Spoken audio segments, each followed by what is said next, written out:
आज हम आपके लिए अपने ज्ञान गंगा गागर में सागर चैनल के माध्यम से उच्चारण के प्रयत्न के आधार पर व्यंजनों को कितने भागों में बांटा गया है और कौन कौन से व्यंजन हैं, उनका उच्चारण कैसे होता है, कितनी संख्या है, इन सब का विस्तार पूर्वक व्याख्यान करेंगे, एक्सप्लेन करेंगे अपनी इस वीडियो के माध्यम से। और आप इसके लिए बहुत धैर्यपूर्वक, ध्यानपूर्वक, तटस्थ होकर के सुनेंगे और बिल्कुल ऐसी ही फीलिंग आएगी आपके लिए जैसे आप क्लास में पढ़ते हैं। आइए चलिए हम चलते हैं अपनी क्लास की तरफ। सभी पढ़ेंगे, सभी बढ़ेंगे। उच्चारण के प्रयत्न के आधार पर क्वेश्चन कहीं से बनता है, कहीं से भी पुटअप कर लिया जाता है कि उच्चारण के प्रयत्न के आधार पर हिंदी वर्णमाला में व्यंजनों को कितने भागों में बांटा गया है। किसके आधार पे? उच्चारण के प्रयत्न के आधार पे अगर क्वेश्चन आ जाता है तो कितने भागों में बांटा गया है? 8 भागों में। आप ध्यान रखेंगे 8 दिया रखा होगा या 9 दिया रखा होगा, 10 कोई भी संख्या हो तो आपने पढ़ रखा होगा प्रयत्न के आधार पे हिंदी वर्णमाला में व्यंजनों को कितने भागों में बांटा गया है, तो आप ध्यान रखेंगे 8 भागों में बांटा गया है। ठीक है, कितने भागों में? 8 भागों में बांटा गया है। इसी तरह अब कौन कौन से हैं वो 8 भाग, देखिए अब हम 1 बाई 1 पढ़ते हुए चलते हैं। नंबर 1 है हमारा स्पर्शी। स्पर्शी में कितने व्यंजन आते हैं? अगर पूछ लेते हैं कि स्पर्शी व्यंजनों में उच्चारण के आधार पर, प्रयत्न के आधार पर कितने व्यंजन हैं, तो इसमें है 16। इनकी संख्या कितनी है? 16 पूछ लेते कितनी संख्या है स्पर्शी व्यंजनों के प्रयत्न के आधार पर उच्चारण में, तो 16 है। और हमारे कौन कौन से हमने दे रखे हैं? का, खा, गा, घा, टा, ठा, डा, ढा, ता, था, दा, धा, पा, फा, बा, भा, ये हमारे स्पर्शी हैं 16। किसके आधार पे? उच्चारण के आधार पर। कहीं आप कंफ्यूज होंगे कि भाभी मैंने स्पर्श व्यंजन आपके लिए 25 बताए थे और यहाँ पे ये 16 बता रहे हैं, पर यहाँ पे प्रयत्न के आधार पर, वहाँ पर वर्गीकरण के आधार पर थे। ठीक है, एक वीडियो में, कहीं आप सोचे एक वीडियो में तो 25 बताए थे। अब आते हैं हम पॉइंट दूसरे पे आते हैं। देखिए दूसरा संघर्षी। संघर्षी कितने हैं? अगर संघर्षी क्वेश्चन कहीं पूछा जाता है, संघर्षी व्यंजन की संख्या कितनी है? 4 है। कितनी है? 4 है। इन्हीं को हम उष्म व्यंजन भी कहते हैं। एक जगह मैंने पढ़ाया है एक वीडियो में उस व्यंजनों के बारे में, तो इनकी संख्या कितनी? इन्हें संघर्ष भी बोलते हैं। तो इनकी संख्या अगर पूछ लेते हैं संघर्ष की संख्या कितनी है, 4 है। या वर्ण पहचानने को देते तो आप पहचान लेंगे, शा, शा, तीनों सा कह दो इस तरह से, और हाँ, ठीक है, हाँ पहचान लेंगे इसके लिए कि हमारे स्पर्शी व्यंजन कितने हैं। तो इनकी संख्या कितनी है? 4 है ना। और स्पर्शी व्यंजनों की संख्या 16 है। संघर्षी व्यंजनों की संख्या 4 है। कितनी है? 4 है संघर्षी व्यंजनों की संख्या। ये हमारे यहाँ पे है, क्वेश्चन पूछ लेते हैं कितनी संख्या है वर्णमाला में प्रयत्न के उच्चारण के आधार पे, तो 4 है। कितनी है? 4 है। ठीक है,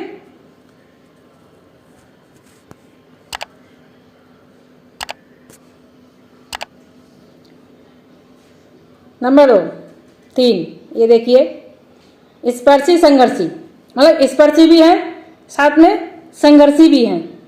देखिए स्पर्शी संघर्षी का मतलब ये है कि स्पर्श भी कर रहे हैं बोलते समय, कहीं हमारे मुंह को टच भी कर रही जीभ, कोई भी हमारे मुंह में कहीं भी, और संघर्ष भी कर रही है, यानी कि एक प्रकार घर्षण भी हो रहा है बोलते समय।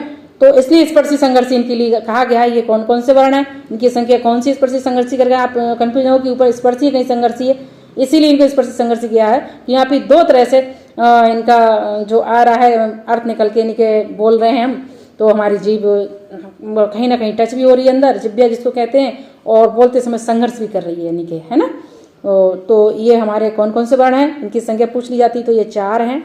कौन कौन से? चा, छा, जा और छा। अगर चाहे ये चा, छा, जा एक लाइन में दे दे लिख के और वर्ण दे दें तो आप पहचान लेंगे कि स्पर्शी संघर्षी, या कोई एक वर्ण दे दें आप पहचान लेंगे, कंफ्यूज नहीं होंगे कि ये स्पर्शी संघर्षी व्यंजन है। उनकी कितनी संख्या है? 4 है। ठीक है, कितनी है? 4 है। और इसी प्रकार से हम आते हैं अपने चौथे नंबर पे, नासिक अनुनासिक, यानी कि नासिक और अनुनासिक। यानी नासिक का मतलब ये है कि जो नाक से जब हम बोलते हैं ना, अक्षरों का उच्चारण करते हैं, तो वो बोलते समय हमारी वायु जो है नाक से निकलती है, और अनुनासिक यानी कि मुंह और नाक दोनों से निकलती है उच्चारण करते समय। तो वो कौन कौन से हैं? चाहे नासिक करके पूछ ले, चाहे अनुनासिक करके पूछ ले, आप उसके लिए कंफ्यूजन। उनकी संख्या कितनी है?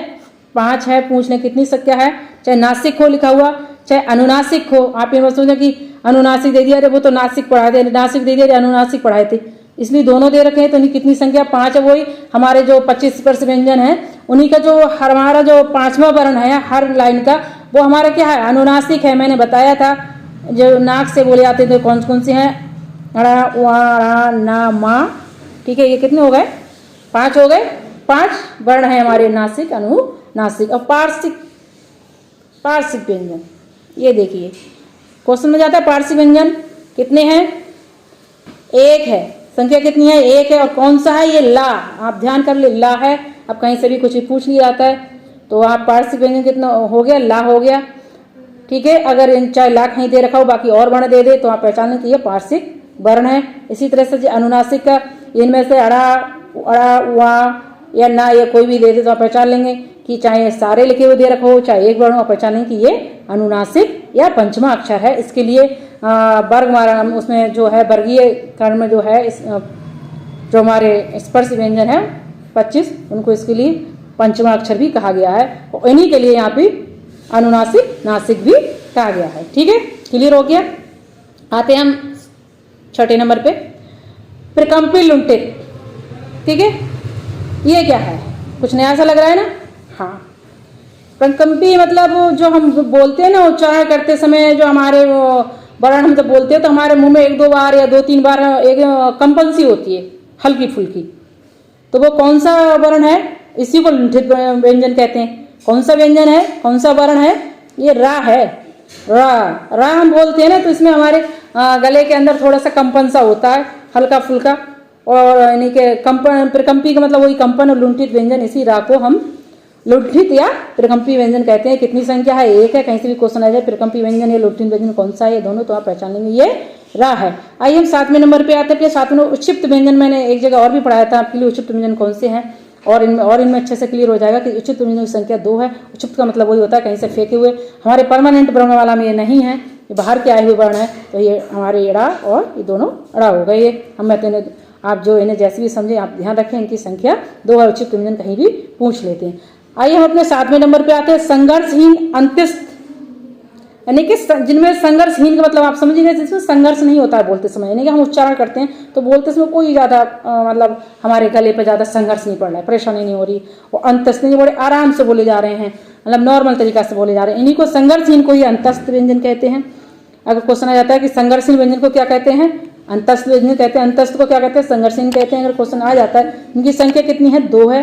कौन कौन से है, बा और या है, बा और या है, क्वेश्चन आ जाता है। संघर्षहीन व्यंजन को क्या कहते हैं, एक जगह अंतस्थ लिखा हुआ कुछ और तो आप वहाँ पे अंतस्थ कर देंगे। अंतस्थ व्यंजन को क्या कहते हैं, प्रत्यय के आधार पर, उच्चारण के आधार पर, तो संघर्षहीन कहते हैं। आप इन्हें पहचान लीजिए, संघर्षहीन कहते हैं। और इनके कौन कौन से हैं, वा और या, और आप पहचान भी लेंगे वा और या। अगर चाहे बा कहीं दिए रखो चाहे 2 ने दिए रखे हो, बाकी कुछ और लिखा हो तो आप पहचान लेंगे वा और या। इनकी संख्या 2 है। कितनी है, 2 है हमारे संघर्षहीन व्यंजनों की संख्या, जिनको हम अंतस्थ व्यंजन भी कहते हैं, बा और या।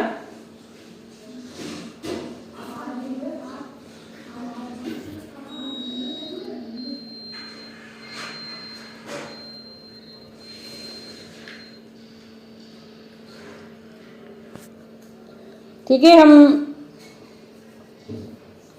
अब आते हैं नोट। मैंने और अच्छे से क्लियर कर, ये मैंने अलग से थोड़ा डाल दिया, आप इसको ध्यान रखें जिससे कंफ्यूज ना हो, और क्लियर कर दिया यहाँ पे पार्श्व व्यंजन क्या है, ठीक है। ये देखिए, पार्श्व व्यंजन का उच्चारण स्थान दंत होता है, यानी कि पूछ लेते हैं कि पार्श्व व्यंजन, तो हम पहचान लिया कौन सा है, ला है। संख्या कितनी है, 1 है इसकी।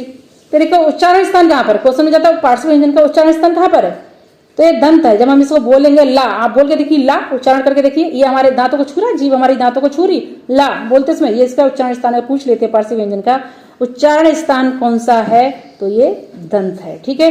इसीलिए इसे दंत वर्ण भी कहते हैं। हाँ, एक चीज और, इसी के लिए क्वेश्चन बन जाता है पार्श्व व्यंजन को क्या कहते हैं, दंत वर्ण या दंत वर्ण, कुछ और दे दे तो आप कर देंगे इसको हम दंत वर्ण।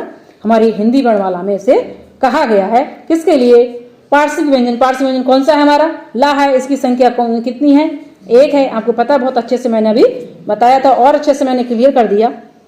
आइए दूसरे नोट पे आते हैं।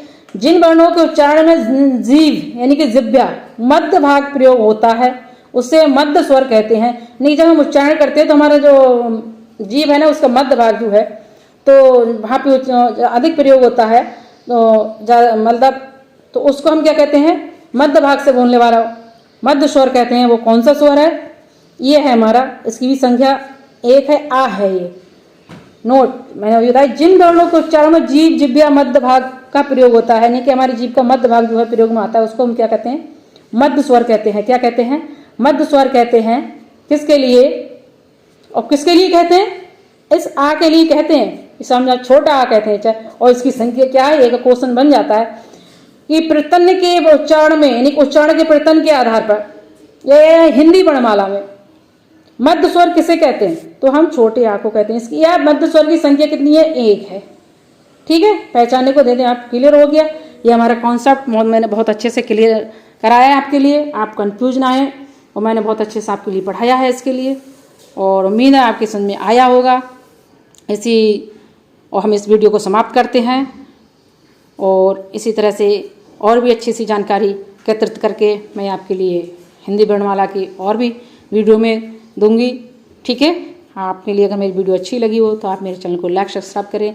ज्ञान गंगा सागर में गागर, मैं राधा रमन इसी वीडियो को अपने इसी व्याख्यान के साथ समाप्त करती हूँ। धन्यवाद।